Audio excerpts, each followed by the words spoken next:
ஸ்கூலுக்கு கிளம்பி வேணா ஏன்டா புலம்பிக்கிட்டே வர்ற? மழையில வேஸ்ட். சென்னையில மழை பெஞ்சு வெளில போனாலும் ஸ்கூலுக்கு லீவ் மாட்டேங்கிறாங்கன்னு பார்த்தா கன்னியாகுமரி விருதுநகர்ல புயல் வந்து மழை பெஞ்சாலும் ஸ்கூலுக்கு லீவ் விட மாட்டேங்கிறாங்க. நட்ட நடுவுல ஊற வச்சுக்கிட்டு ஏங்களை பாடா படுத்துறீங்க. இப்ப நம்ம மதுரையில தானே இருக்கோம், ஆனா சுத்தி பாருங்களேன், கொடைக்கானல்ல இருக்கிற மாதிரியே குழு குழுன்னு இருக்கா. ஆனா ஸ்கூலுக்கு டெய்லி விட மாட்டேங்கிறாங்க.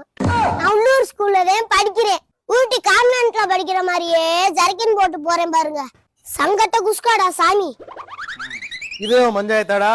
டேய், நீ படிக்கிற காலம்ல நான் படிக்கிற காலத்துல இருந்து மழை வந்து மத்த மாவட்டத்துக்குலாம் லீவ் விட்டாலும் இந்த மத்தியில இருக்க மதுரை மாவட்டத்துக்கு பள்ளிக்கூடம் லீவ் விட மாட்டாங்கடா.